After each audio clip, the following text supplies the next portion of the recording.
Trump's rally takes place in Butler, Pennsylvania, roughly 30 miles north of Pittsburgh. The Butler Farm Showgrounds, located at 625 Evans City Road, about 5 miles from downtown Butler. The shooter, Thomas Crook, was smart enough to park his van on Lawrence Avenue, avoiding police and Secret Service officer from investigation and checking. It was also suspected of containing a considerable amount of explosives. This is where he got out and walked all the way to this vantage point, which is this building on the right. He then climbed this ladder located here and moved up to the top of this roof. To help you understand better, let's take a basic look at the position of Trump on stage as well as the shooter. There are 3 important structures or buildings we need to understand. This is the Trump stage, and just above him is the audience section where a selected number of people is seated. This structure is also very important as it is where the Secret Service personnel are located and snipers are positioned. Finally, we have this building where the shooter set up his sniper location. A quick note, the distance from the shooter Thomas Crook, the Trump stage, is around 137 meters, which translates to around 450 feet. While the distance between the shooter and the Secret Service sniper position is around 134 meters, which is approximately 440 feet. When former President Donald Trump was a little into his speech, the shooter squeezed the trigger of his AR-15 rifle, releasing 3 bullets. One of these shots hit the former president on the ear. This was followed by another 5 shots.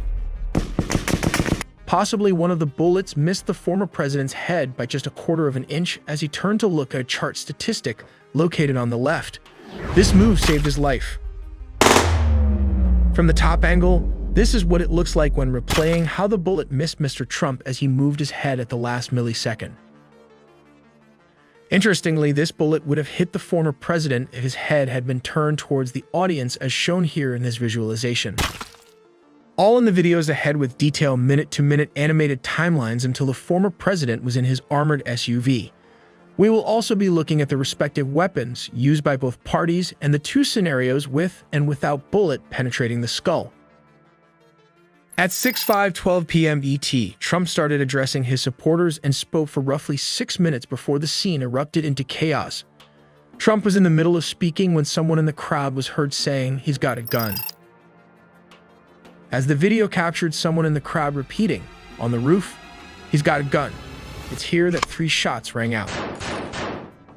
A pause and 5 more shots in rapid succession were heard. For some unknown reason, the shooter had a clear line of sight from an elevated level well-positioned as a sniper nest.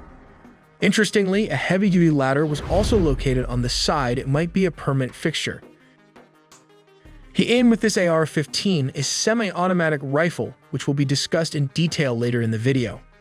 At around 6:11, he aimed his sights on the former president and squeezed the trigger, releasing the bullet.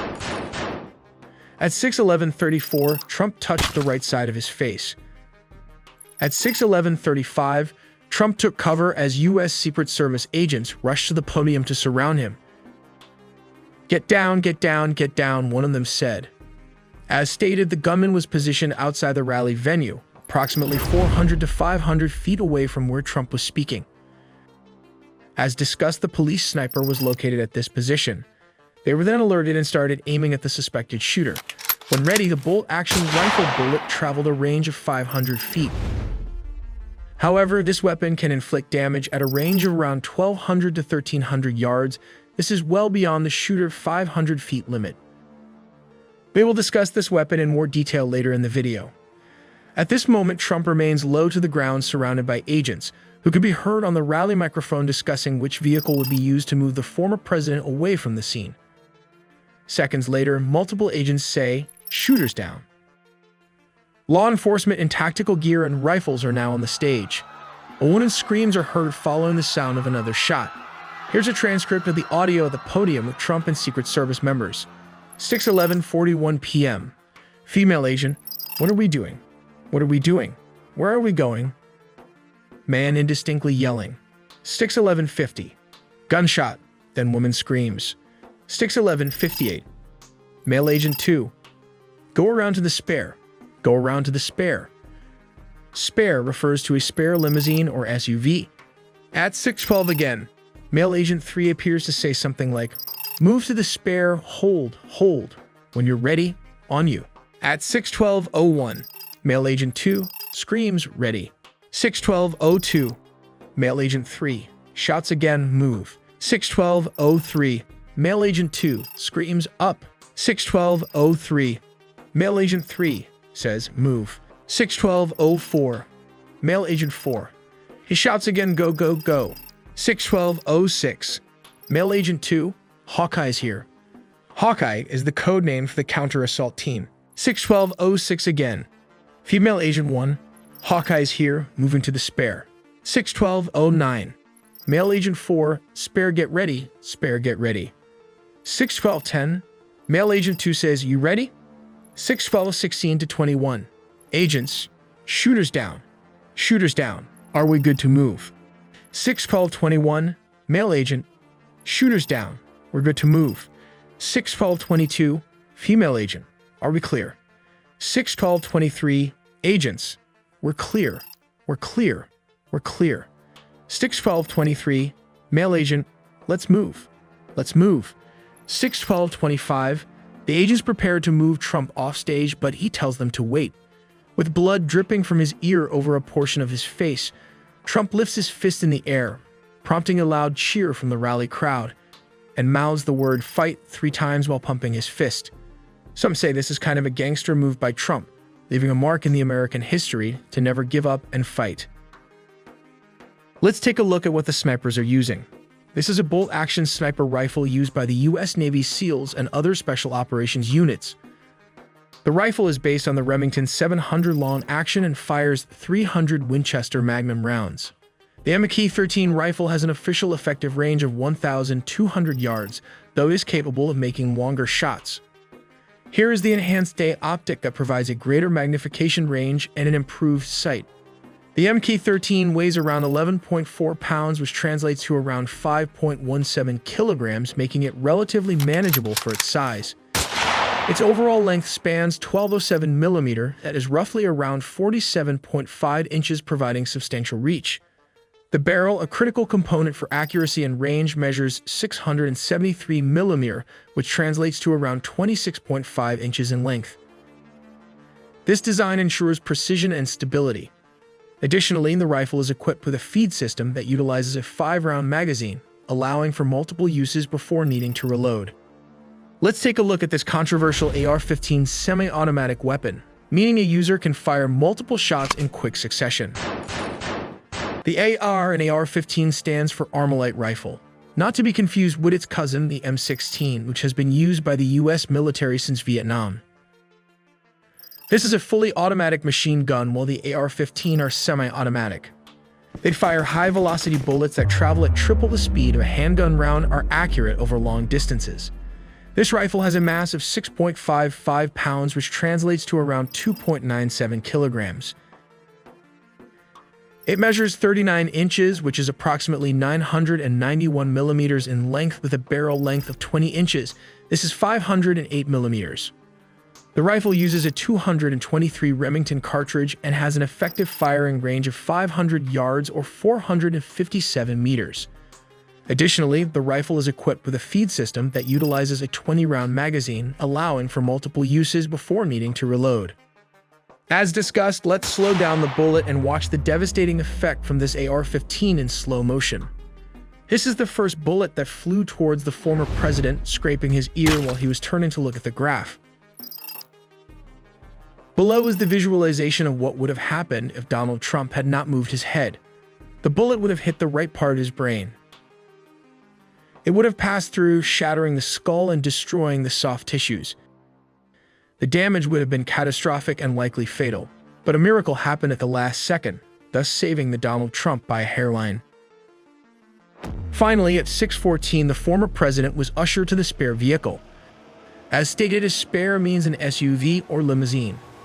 This black armored SUV departs and takes him to the nearest Butler Memorial Hospital, approximately 11 miles away, and this marks the end of the Secret Service's operations. At this rally at the Farm Show grounds in Butler, Pennsylvania, just outside of that small town of about 13,000 people. With many in attendance, you could see cheering there as he took the stage, what would appear to be like any other of the many rallies that candidates hold. Trump began speaking. Within about 2 minutes of walking out on stage, he spoke at 6:05 p.m.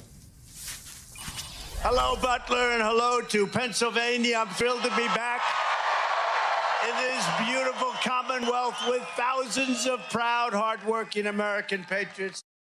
If you want to really see something that's said, take a look at what happened.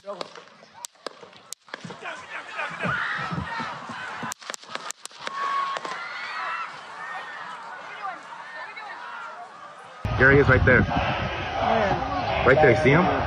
He's laying down, you see him? Yeah, he's laying down. Instead, I'm here with you fighting like hell to get a Senate. What's happening?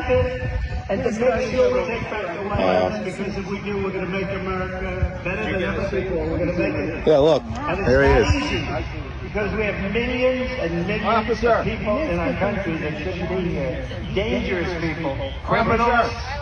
We have criminals. We have drug dealers. We have people that should not be here. Right on the roof. It's much tougher than it happens. You went right on the roof. From Mike DeFriscia. He says at first he and his wife thought the alleged shooter was just trying to get a better view of former President Donald Trump speaking. Then he heard another man yelling. 2 Secret Service sniper teams could be seen on rooftops behind former President Donald Trump. It is exactly what these counter snipers trained to do. But this was the first time in history, according to a former senior agent, that a Secret Service sniper killed a would-be assassin. But clearly a shot too late. The sniper appears momentarily startled by the gunfire, his face leaving the scope, but then quickly recovering and taking out the would-be assassin. The assassin climbed onto the roof of that building. Yeah, look, there he is. You can hear bystanders desperately trying to alert police. Authorities now using that video as part of the investigation. You can see those 2 counter snipers scanning for threats in their positions on the rooftop behind former President Trump. Their high-powered rifles appear to be pointed in the direction of the gunman's position on an adjacent building overlooking the rally. 50 meters away from where President Trump was speaking. That's less than 500 feet away from where the former president was speaking. We also have new information from Michael Sloop. He is the sheriff of Butler County, spoke to CNN just a short time ago, said just before the shooting, law enforcement officers got word of suspicious activity around that location where the gunman was. They went to investigate. A law enforcement officer, according to the sheriff, hoisted himself up to the ledge of the roof. We presume it was right about here. He sees the gunman, according to the sheriff. The gunman sees him. Gunman points his weapon at that officer, and the officer, because he's holding on to the ledge, he cannot engage him with his weapon. The officer has to then drop to the ground and to protect himself. The shooting then starts at 6:11 p.m. and 33 seconds. Remember that timeline. We're going to come back to that in a second. But what we also know from a senior law enforcement official is that the gunman, just before the shooting and the minutes before the shooting, was acting strangely around the area where the magnetometers were, probably around these areas here where the magnetometers were. The question is, what was he doing then? Was he doing a recon mission? Was he probing for a shooting position? That will all come out in the investigation. Also from a witness on the scene, Ben Macer, who told KDKA, a CNN affiliate, that just before the shooting, in the moments before the shooting, he saw the gunman moving from roof to roof. Presumably, again, these are the roofs of the buildings that seemingly all are connected here at the shooting location. Our law enforcement analyst, Andrew McCabe, says the one thing in securing a site like this, especially outside, you've got to eliminate the sight lines to where the protectee is speaking. Why that sight line was not eliminated, Wolf, that's a key focus of the investigation. 1 minute and 32 seconds before shots are heard, we can see 2 Secret Service sniper teams moving into place on the roofs behind the former president. One on the south roof and one on the north roof, facing the direction of the shooter. It's unclear if they were repositioning or setting up for the first time. And then the worst president in the history of our country took over. And look what happened to our country. Moments before the shooting, we can hear nearby spectators saying they see someone with a gun. He's going down! While Trump speaks, the Secret Service snipers are still facing the gunman's direction. We then see an agent on the north roof pick his head up just before shots ring out at 6:15. Secret Service agents rushed to pull Trump to the ground.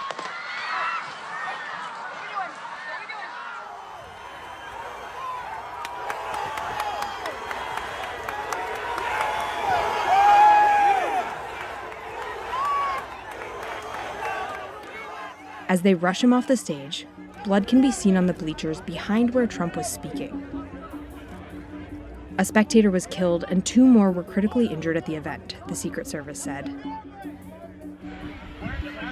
The suspected gunman, 20-year-old Thomas Matthew Crooks, was shot and killed, according to the FBI. The rooftop of that building, that's where the suspected shooter is believed to have fired the multiple shots. What we see there in that video is the moments after the counter snipers from the Secret Service take out the alleged shooter. Pennsylvania on Saturday. They appear to be getting into position facing the direction of the gunman who authorities say fired the shots that grazed former President Trump. Look what happened.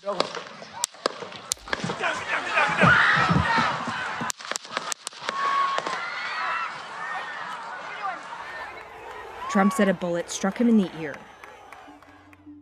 And tonight, ABC News has learned that heavily armed local police were stationed inside that building and missed Thomas Crooks climbing up the outside of the building to the roof. The same building was being used as a staging area for local police, according to 2 law enforcement officials. And Butler Township officials are confirming ABC News' reporting that a local police officer climbed up the roof and confronted Brooks moments before the shooting. The shooter turned, rifle was pointed at the officer. The officer, defensive move, kind of ducked, fell, lost his grip on the building. Investigators tonight trying to determine whether roof access had been properly locked down. The shooter climbing seemingly unimpeded, about 400 feet from the stage, with a direct line of sight on the former president. Former President Trump was on the stage a little more than 400 feet away, where 2 sets of sniper teams behind him point their rifles in the direction of the shooter, appearing to spot something before the first shot rings out. The sniper teams opened fire, killing the would-be assassin. First, though, I want to show you new video into the KDKA newsroom. Today, the FBI was walking on that rooftop where Thomas Matthew Crooks lay on his stomach and fired his gun at former President Trump on Saturday evening. Instead of a 20-year-old gunman. The building is outside the perimeter controlled by the Secret Service and left to local law enforcement to patrol and secure.